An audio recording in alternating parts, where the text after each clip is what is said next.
ఇక్కడ జోగి రమేష్ నివాసంలో కొంతమంది మహిళలు వచ్చారు. మహిళల్లో భాగంగా ఇప్పుడు మనిషారు. ఇప్పుడు జగన్ మోహన్ రెడ్డి గారు వస్తున్నారు కాబట్టి జోగి రమేష్ గారి మీద ఇంటిపై పెట్రోల్ బాంబు కానివ్వండి ఇవి జరిగినాయి అని చెప్తున్నారు. అది నిజమంటారా కాదంటారా? లేకపోతే జగన్మోహన్ రెడ్డి గారిని ఆపడానికి ఇలాంటి ప్రయత్నాలు చేస్తున్నారు? నేను ఫస్ట్ మీరు అడిగిన క్వశ్చన్ కన్నా డైరెక్ట్ గా కూటమికి నేను ఒక క్వశ్చన్ వేద్దాం అనుకుంటున్నానండి. చంద్రబాబు నాయుడు గారు, జనాలు మిమ్మల్ని ఎందుకు గెలిపించుకున్నారు? ప్రజాస్వామ్యం ఏమైపోతుంది అసలు? జనాలు మిమ్మల్ని గెలిపించుకుంది ప్రజాస్వామ్యాన్ని కాపాడతారని. కానీ మీరేం చేస్తున్నారు?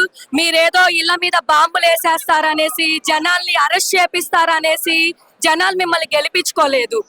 So first of all అంబంటి Rambabu గారు ఆయన ఏదో బూతు మాట అన్నారనేసి ఆయన్ని అరెస్ట్ చేసేశారు. ఆయన ఇంటి మీద పార్టీ వాళ్ళని పంపించి దాడి చేపించారు. సో ఒక లేడీ టీడీపీ మహిళ అమ్మ నా బూతులు తిట్టింది నడి రోడ్డు మీద. సో ఆవిడ్ని ఏం చేయలేదు. అమ్మంటి గారు ఏదో అన్నారని చెప్పేసి మీకు అమ్మంటి గారికి ఏదన్నా ప్రాబ్లం ఉంటే మీరు చూసుకోవాలి. వాళ్ళ కుటుంబం మీదకెళ్ళి దాడి చేయడం ఏంటి? అండ్ సెకండ్, జోగి రమేష్ గారు ఏం చేశారని ఆయన అరెస్ట్ చేశారు. ఓకే, అరెస్ట్ చేశారు, బెయిల్ మీద బయటకు వచ్చారు. వచ్చిన ఆయన్ని కూడా ప్రశాంతంగా ఉండనివ్వరా? న్యాయం కోసం పోరాడితే అరెస్ట్ చేసేస్తారు. ఎవరి ఇంట్లో వాళ్ళు మంచిగా బతుకుతుంటే బాంబులు వేసేస్తారు. అసలు ప్రజాస్వామ్యం ఏమైపోతుందండి? సో ప్రజాస్వామ్యం గురించి మాట్లాడే ముందు ఆయన ఎలాంటి బూతులు తిట్టారని కూడా మీరు ఒకసారి చూడాలి కదా. సంబంధించి ఒక రాజకీయ ఎంతవరకు కట్ అంటున్నారు, దాని మీద మీ కామెంట్ ఏంటి? ఆయన నాకు అనడం కన్నా ముందు ఒక టీడీపీ మహిళ నడి రోడ్డు మీద తిట్టింది. సో ఆవిడికి సమాధానం చెప్పండి, ఆ మాటకి సమాధానం చెప్పండి. ఆవిడ్ని ఎందుకు అరెస్ట్ చేయలేదు? అమ్మంటి గారిని ఎందుకు అరెస్ట్ చేశారు? జోగి రమేష్ గారిని ఎందుకు అరెస్ట్ చేశారు? అక్రమంగా అన్యాయాలు చేస్తున్న ఈ మైలవరాన్ని శాసిస్తున్న వసంత వెంకటని వదిలేశారు, జోగి అన్నని అరెస్ట్ చేశారు. ఏంట్రా ఈ అన్యాయం అని అడిగితే ఇంటి మీద బాంబులు వేస్తున్నారు. కుటుంబం ఏమవ్వాలి? పిల్లలు ఉన్నారండి, కోడళ్ళు ఉన్నారు, కొడుకులు ఉన్నారు. కుటుంబం ఏం చేశారు? మీ కుటుంబం జోలికి ఎవరైనా వచ్చారా? మీరు ముగ్గురు పార్టీలు కూటమి కలిసి ఉండొచ్చు, కానీ ఇక్కడ వైసీపీ కార్యకర్తలు మొత్తం కూటమి, ఈ వైసీపీ మొత్తం ఒక కూటమిగా ఏర్పడి మా వైసీపీ నాయకులకి ఏదైనా కష్టం వస్తే ప్రతి ఒక్క కార్యకర్త మేము వైసీపీ మొత్తం కలిసి కూటమిగా ఏర్పడి మా రాజ్యాన్ని మేము కాపాడుకుంటామని చెప్తున్నాం. జగన్మోహన్ రెడ్డి గారు ఈ పరామర్శించడానికి కారణాలు ఏంటి? ఇక్కడ మీకు సరైన వసతులు కల్పిస్తున్నారా లేదా? ఇక్కడ జగన్ గారు చేసే కార్యక్రమాలు ఏంటి? జగన్ నిజంగా ఇక్కడ జోగి రమేష్ గారు కల్తీ మద్యంలో వాటా ఉందా లేదా? లేకపోతే నిన్న నెక్స్ట్ వచ్చేసి కల్తీ లడ్లు జరిగినాయి అంటున్నారు, కల్తీ మద్యం ఇలా మొత్తం వైఎస్ఆర్సీపీ చేసింది అంటున్నారు కదా, దాని మీద మీ కామెంట్? జగన్ గారు వస్తున్నారని అంటేనే అక్కడ కూటమి నాయకులకి గుండెల్లో రైళ్లు పరిగెడతా ఉన్నాయి. నిన్న చూసాం, మన అంబటి రాంబాబు గారిని పరామర్శించడానికి వెళ్తే అక్కడ ఏ విధంగా జనాలు అనేది తండోపతండాలకు వచ్చారనేది మనం అందరం చూసాం. కాబట్టి ఇప్పుడు పోలీసు వారు ఏం చేస్తున్నారంటే నిన్న జరిగినటువంటి ఏదైతే ఉందో ఆ ఉధృతాన్ని చూసి ఈ రోజు ముందు జాగ్రత్తలుగా ఎక్కడికక్కడ మా వైసీపీ నాయకులందరికీ కూడా నోటీసులు ఇచ్చి హౌస్ అరెస్ట్ చేయడం, అదే విధంగా దారి పొడుగోట అడ్డుకోవడం, నాయకులు ఎవరిని రానివ్వకుండా బ్యారిగేడ్స్ పెట్టి అడ్డుకోవడం చేస్తా ఉన్నారు. ఇది నిజంగా చాలా హేయమైనటువంటి చర్య అండి ఇది. జోగి రమేష్ గారిని దాదాపు కూటమి ప్రభుత్వం ఏర్పడిన దగ్గర నుంచి ఒక పక్కా ప్లాన్ ప్రకారం ఆయన ఇబ్బంది పెడుతూనే ఉన్నారు. మొట్టమొదటిసారిగా వాళ్ళ కొడుకుని ఇబ్బంది పెట్టారు, జైల్లో పెట్టి, తర్వాత అక్రమ కేసులు పెట్టి ఏదైతే బయటికి వెలుగులోకి తీసుకొచ్చి మద్యపానం లిక్కర్ కేసులో పెద్ద స్కామ్ జరిగిందని చెప్పేసి ఆయన బట్టబయలు చేస్తే చివరికి ఆయన్నే ఏదో విధంగా తప్పుడు ఆరోపణలు పెట్టి ఈ రోజు ఇరికించడం జరిగింది. దాదాపు 83 రోజుల్లో అరెస్ట్ చేసి జైల్లో పెట్టి బయటికి వచ్చి రావడంతోనే మళ్ళీ ఈ విధమైనటువంటి హేయమైనటువంటి చర్యకు పాల్పడ్డారు. టీడీపీ గూండాలు నాయకులు ఈ కూటమి నాయకత్వంలో ముఖ్యంగా టీడీపీ నాయకులు, గూండాలు, రౌడీలు ఎవరైతే ఉన్నారో వీళ్ళందరూ కూడా ఒక పక్క ప్లాన్ ప్రకారం నేతల యొక్క ఆదేశానుసారం అనుసరించి వాళ్ళు పక్క ప్లాన్ తో ఈ రోజు పెట్రోల్ బాంబులు తీసుకుని వచ్చి ఇంత దారుణమైనటువంటి చర్యకి పాల్పడతా ఉన్నారు. నిజంగా ఎన్నడూ చూసుకున్నా కూడా ఇలాంటి చర్యలు, ఇంత హేయమైనటువంటి చర్యలు ఎక్కడా కూడా లేవు.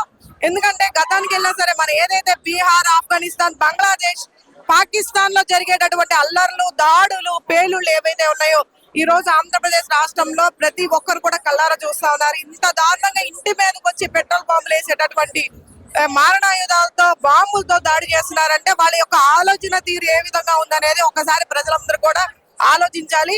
దీన్ని 100% ప్రతి ఒక్కరు కూడా ఖండిస్తూ ఉన్నారు. ఇప్పటికే ఈ కూటమి ప్రభుత్వం పైన వ్యతిరేకత వచ్చిందని కూటమి నాయకులు ముఖ్యంగా అర్థం చేసుకోవాలి. కాబట్టి ఇప్పటి నుంచి అయినా ఈ దిక్కుమాలినటువంటి దిగజారినటువంటి చర్యలను అరికట్టి ప్రజలకి ప్రజాపాలన అందించవలసిందిగా ఈ కూటమి నాయకులు హెచ్చరిస్తా ఉన్నాం. మ్యామ్, మీరు ఇప్పుడు నిజంగా జగన్మోహన్ రెడ్డికి అడ్డుపడుతున్నారా? ఇక్కడ వాళ్ళు ఎలాంటి పర్మిషన్స్ ఇవ్వట్లేదు అంటున్నారు, అది ఎంతవరకు నిజం? మరి ఏదైతే మేము జగ్గేపేట నియోజకవర్గం నుంచి వచ్చామండి, మా తండ్రి నాగేశ్వర గారి ఆధ్వర్యంలో దాదాపు 15 బండ్లు మా జగ్గేపేట నియోజకవర్గం తరపు నుండి వచ్చినాయండి. మరి నిన్న చూశారు, నిన్న అంబటి రాంబాబు గారి ఇంటి వద్ద మరి జగన్ గారు పరామర్శకు వచ్చినప్పుడు ఏ విధంగా జనసంద్రోహం ఉందో చూశారు.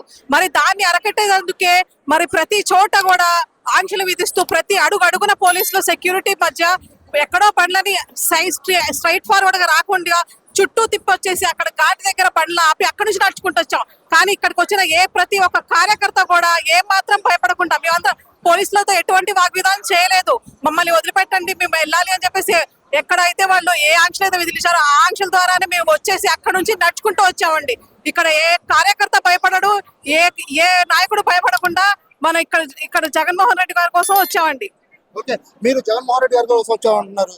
నిజంగా గత ప్రభుత్వంలో జగన్మోహన్ రెడ్డి గారి ప్రభుత్వంలో కల్తీలెట్లు కానీ కల్తీ మొత్తం జరగలేదంటారా? ఏదైతే కూటమి ప్రభుత్వం 2024లో అధికారంలో వచ్చిన అమ్మటే ఎక్కడ హామీలను నెరవేర్చాల్సి వస్తుందనే భయంతో, అది కాక నెక్స్ట్ మనకి బుడమేరు వాగు పొంగి మన విజయవాడ ఏ విధంగా నగరం మొత్తం మునిగిపోయిందో మనం చూసాం. మరి దాన్ని డైవర్ట్ చేయడానికి ఈ లడ్డు వ్యవహారాన్ని మరి చంద్రబాబు నాయుడు 3 సార్లు ముఖ్యమంత్రిగా చేసి 4వ సారి కూడా ముఖ్యమంత్రిగా ఎన్నికైన మరి అలాంటి వ్యక్తి తిరుమల తిరుపతి దేవస్థానం ప్రాముఖ్యత గురించి తెలిసి కూడా మరి ఆ విధంగా ఆరోపణలు చేశారు. మరి అది ఆ రోజు దేవుడు చూస్తున్నాడు, మరి ప్రజలందరూ ఉన్నారన్న భరోసా మీద జగన్ అన్న దాని గురించి సైలెంట్ అయిపోయారు. కానీ మనకి సిబిఐ ద్వారా ఏదైతే ఏడాదిన్నర తర్వాత ఏదైతే రిజల్ట్ వచ్చిందో అది కూటమి ప్రభుత్వానికి చెంపపెట్టని చెప్పుకోవాల్సిందండి. మరి దాని గురించి అడిగారని చెప్పేసి మన మాజీ మినిస్టర్ అంబటి రాంబాబు గారి ఇంటిని ఏ విధంగా దాడి చేశారో మనం చూసాము. మీరు ఎలా పడితే అలా మాట్లాడడం అన్నట్టు సంభాషించడం అది ఎంతవరకు కరెక్ట్ అంటారు? ఇది వరకు వీడియోస్ తీయండి. మరి చంద్రబాబు నాయుడు గారు ఏమన్నారండి? మన చంద్రబాబు నాయుడు గారు మన జగన్మోహన్ రెడ్డి గారి నీ పుట్టికే తప్పు కరెక్ట్ అయిన పుట్టిక అన్నారు. మరి ఎవరిని ఉద్దేశించన్నారు? మరి మీరు చెప్పేటప్పుడు మీరు ఏ విధంగా ఇది వరకు ప్రవర్తించారో మరి అది కూడా ఆత్మ పరిశీలన చేసుకోవాల్సింది ఉందండి. మా జగన్మోహన్ రెడ్డి గారు కార్యకర్తలకి నేర్పించింది డిసిప్లిన్ గా ఉండడం, సంయమనంగా పాటించడం తప్ప మాకు అలాంటి మా వీళ్ళలాగా గూండాయిజం చేయటం, ఈ రెడ్డి బుక్ రాజ్యాంగం ఎలా అయితే ఫాలో అవుతారో అలా చేయడం మా జగన్మోహన్ రెడ్డి గారు మాకు ఆ విధంగా నేర్పలేదండి. అది జోగి రమేష్ నివాసంలో వైఎస్ఆర్సీపీ మహిళలు వచ్చారు. ఇక్కడ జగన్ పరామర్శకు వచ్చినప్పుడు ఈ మహిళలు కూడా జోగికి అరెస్ట్ చేయడం కానీ, అటు అంబటి రాంబాబు అరెస్ట్ చేయడం కానీ వాళ్ళు అక్రమంగా అరెస్ట్ చేశారని చెప్తున్నారు. మేడం, జోగి రమేష్ అరెస్ట్ అయిన కాల ఏమన్నా కుట్రకొని దాగుందా, లేకపోతే జోగి రమేష్ అరెస్ట్ చేయడం కాల మీ యొక్క ఆధారం ఏంటి? నేను రెడ్డిగూడ మండల వైస్ ప్రెసిడెంట్ అండి. మరి జగన్ అంటే జనం, గన్ అంటే బుల్లెట్. అయితే ఆ జనంలో ఏముందంటే బుల్లెట్ ఉంది. ఆ బుల్లెట్ అనుకుంటున్నారు మేమే గెలుస్తాం అనుకుంటున్నారు. ఆ బుల్లెట్ అనేది 29 అందరు కూడా ఆ బుల్లెట్ అందరు గుచ్చుతారు. కానీ జగన్ గారు రావడానికి ఎంత ఆ ట్రాఫిక్ జామ్ చేసినా కానీ ప్రజలు జగన్ అనేటువంటి జనంలో రెక్కలు కట్టుకోనైనా వచ్చి జనం అనేది ఆ యొక్క మీటింగ్ కు హాజరవుతారు, ఆయన చూస్తారు. మరి అలాగే జోగి రమేష్ గారిని కూడా మాజీ మంత్రి వారిని కూడా కలుస్తారు, పరామర్శిస్తారు. అయితే కూటమి ప్రభుత్వం చేసేటువంటి ఈ యొక్క కార్యక్రమాలకి ఎంత మందిని అరెస్ట్ చేసినా, ఎన్ని ధ్వంసాలు చేసినా, ఏది చేసినా గానీ ప్రజల్లో ఉంది. ఈ ప్రభుత్వం అనేది ప్రజల గుండెల్లో ఉంది. ఆ ప్రజల గుండెల్లో ఉండగమ్మట్టే ఎంత ట్రాఫిక్ జామ్ చేసినా గానీ ఎంతమంది ఇక్కడికి వచ్చారంటే వాళ్ళ మనసులో ఉండబట్టి ఇక్కడికి ఇంత దూరం రావటం జరిగిందనమాట. ఇప్పుడు చంద్రబాబు నాయుడు గారిని రాజమండ్రిలో 16 గంటల్లో ట్రాఫిక్ జామ్ అవునప్పుడు విజయవాడ నుంచి రావడానికి ఇంత ట్రాఫిక్ జామ్ అంటే ఆయనకి ఇష్టం లేదు. ఆ ప్రభుత్వానికి ఆయన రావడం అనేది ఇష్టం లేదు. అయినా గానీ ఇష్టం లేకుండా జగన్ అనుమతి ఇచ్చారంటారు. అనుమతించడం అంటే ఇప్పుడు అనుమతి మరి ఆయన జగన్ ప్రభుత్వంలో ఉన్నప్పుడు రాజమండ్రి నుంచి రావటానికి హైవే మీదే కదా వచ్చింది. మరి ఆయనకి ఈ ప్రభుత్వం ఉన్నప్పుడు ఆయనకి పర్మిషన్ ఇచ్చినప్పుడు ఈ ప్రభుత్వం మరి జగన్ గారు కూడా అనుమతి ఇవ్వాలి కదా. ఆ గుంటూరు జిల్లాలో చూసినటువంటి ఆ ప్రపంచానికి తట్టుకోలేక ఆ కూటమి ప్రభుత్వం ఎన్నో బాధలు పడుతుంది.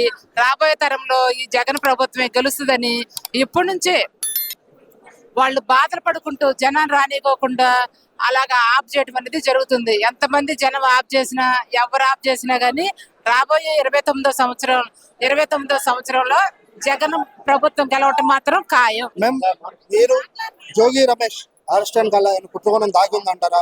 జగన్ నిన్న అంబటి రాంబాబు గారి నుండి ఈ రోజు జోగి రమేష్ పరామర్శించడానికి కొన్ని కారణాలు ఉన్నాయి. మీరు ఏమంటున్నారంటే వాళ్ళకి అడ్డుపడుతున్నారు, సరైన జనాభా రావట్లేదు అంటున్నారు కదా, దీని మీద కారణం ఎవరు అడ్డుపడుతున్నారని చెప్పారు? నిన్న కూటమి ప్రభుత్వం అడ్డుపడుతుందని చెప్తున్నారు కదా, విమర్శిస్తున్నారు వైసీపీ. కరెక్టే కదండి. ఇప్పుడు మనకి సునామీ గాని భూకంపం గాని వచ్చేటప్పుడు ముందుగా ఒక హెచ్చరిక వదులుతారు, పలానా రోజు పడుతుందని. అలా అని చెప్పి ఆపగలరా? అలాగే జగన్ అంటే ఒక సునామీ. ఆ సునామీని ఏదో మీరు హెచ్చరికలు పెట్టి ఏదో కంచెలేసేస్తాము, రోడ్ల మీద కాకుండా పక్క నుంచి వస్తాం అంటే ఇక్కడ ఎవడ ఆగేది లేదు. ఆయన కోసం అవసరమైతే అడ్డదారిలో కూడా తొక్కొని వస్తాను తప్ప మీరు ఎన్ని ప్రయత్నాలు చేసినా వేస్టే, గాల్లో శూన్యమే. మేము చెప్పడం అయితే జనం నుంచి జగన్ అన్నను దూరం చెయ్యాలనే ఆలోచన మీరు పక్కన పెట్టి ప్రజలకి మంచి చేయాలనే ఆలోచన మీరు తెచ్చుకోండి. అంతేగాని ఏదో లడ్డు కల్తీ కదా వెళ్ళాము, జనాల్ని జగన్ గారి మీదకి వ్యతిరేకం చేద్దామని ఏవైనా ఆయన ప్లాన్లు వేస్తే ఇప్పటికైనా అవన్నీ విరమించుకొని జగన్ అన్నకి జోలికి రాకుండా జనంతో వాళ్ళు ఉండమని చెప్పండి. అంతేగాని ప్రజల్లో ఏదో రెచ్చగొడేద్దాం, ఏయో వ్యాఖ్యలు చేసేద్దాం మనం చెప్పినా ఎవడైనా నమ్మేస్తాడు. నేను ఏం చేశారు? ఆయన జనంలోకి వెళ్తే వెంటనే ప్రెస్ మీట్లు పెడుతున్నారు. ప్రజల సమస్యల గురించి ఎప్పుడైనా ప్రెస్ మీట్ పెట్టారా? ప్రజల సమస్యల గురించి ఏనాడైనా మీరు మాట్లాడారా? ఏవి హామీలు ఎక్కడున్నాయి? సూపర్ 6, సూపర్ 7, 143 రకాల హామీలు ఎక్కడున్నాయి? వాటి గురించి ఎవరైనా ముందుకొచ్చి మాట్లాడుతున్నారా? దమ్ము ఉంటే, ధైర్యం ఉంటే, నీతి నిజాయితీ గల నాయకులైతే ప్రజలకు పాలన చేసి వాళ్ళలో మంచి తెచ్చుకోండి.